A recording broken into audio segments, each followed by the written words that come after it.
Hindi na bago sa ating bansa ang bagyo, pagputok ng bulkan, paglindol, sunog at kung ano-ano pang kalamidad. Ito ay hindi natin maiiwasan, pero maaari natin itong paghandaan.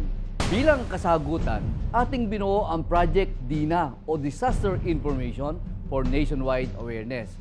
Sa tulong ng iba't ibang ahensya ng pamahalaan, layunin nito na magbigay ng sapat na kaalaman tungkol dito at kung ano ang dapat gawin para mapaghandaan ang mga kalamidad. Halina at magkaisa. Tandaan, kung bawat isa ay laging handa, tiyak ang kaligtasan ng ating pamilya at ng ating komunidad. Handa na ba kayo? Ang lindol ay ang mahina hanggang sa malakas na pagyanig, dulot ng paggalaw ng mga bato sa ilalim ng lupa.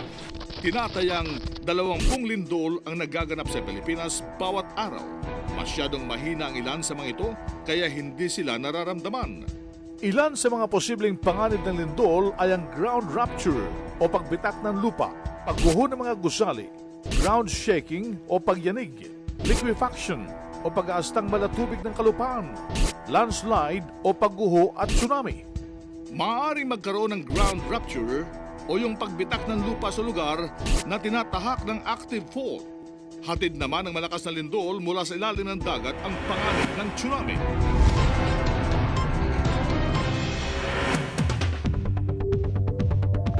Upang makaiwas sa mga panganib na hatid ng lindol, maging laging handa.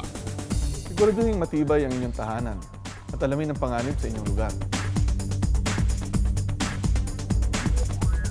Siguraduhin matibay ang pagkakabit ng mga nakabiting bagay at ligtas ang pagkakalagay ng mga mabibigat na kasangkapan. Huwag magpatong ng babasaging kasangkapan sa ibabaw ng cabinet. Sa halip, ilagay ang mga ito at ang mga mabibigat na gamit sa pinakailalim ng cabinet. At sa ligtas na lugar naman, ang mga nakakalasong kemikal at mga bagay na madaling magliyab. Ugaliing isara ang tangke ng gas pagkatapos itong gamitin.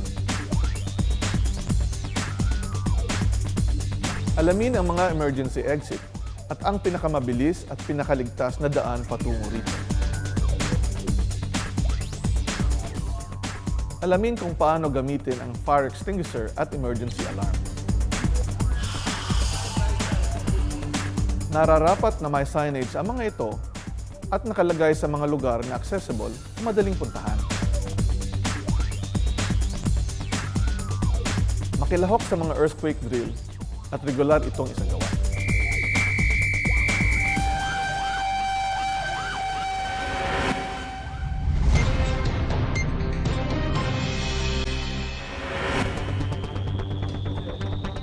Kapag lumilindol at ikaw ay nasa loob ng gusali,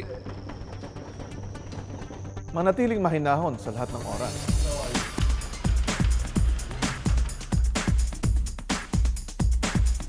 Gawin ang duck, cover, and hold technique.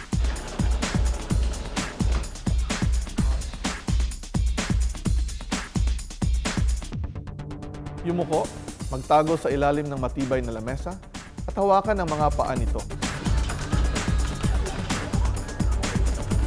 Kung walang lamesa, pumunta sa matibay na bahagi ng bahay, lumuhod o mag-squat, takpan ang ulo at batok ng inyong kamay.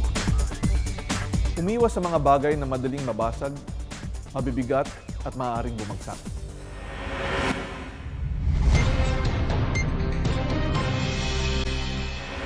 kung nasa labas, Lumayo sa mga poste, puno, gusali, pader, at iba pang bagay na maaaring matumba o bumagsak. Mainam na pumunta sa open space. Kung nagmamaneho, itabi at ihinto ang inyong sasakyan. Huwag tumawid ng tulay, overpass at flyover. Kung malapit sa dagat, mabilis na lumikas palayo dito dahil sa panganib ng tsunami.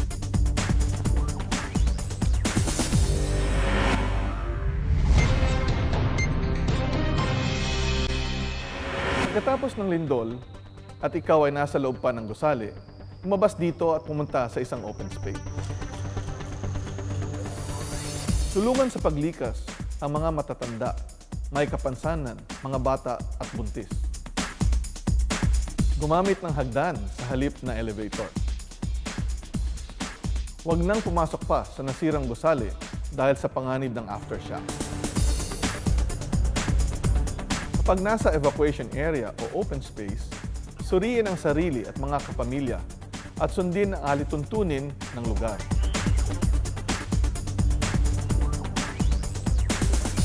Balik sa tahanan, siyasating mabuti ang tubo ng tubig at mga kawad ng kuryente.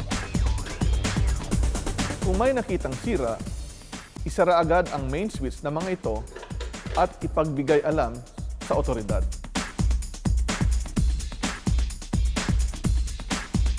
Kung walang kuryente, huwag munang gumamit ng mga gasera at kandila dahil sa posibilidad ng gas leakage na maaaring magdulot ng sunog.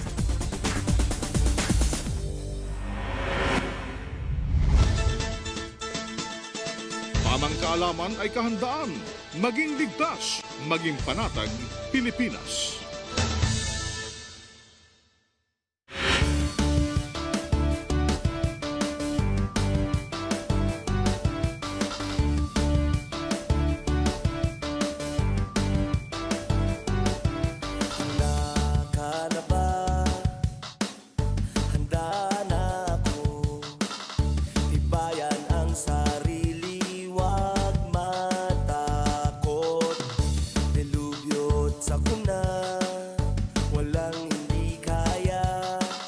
Basta't lahat tayo ay sama-sama habang may panahon. Maganda ngayon tayo'y aahon. Maging ligtas, maging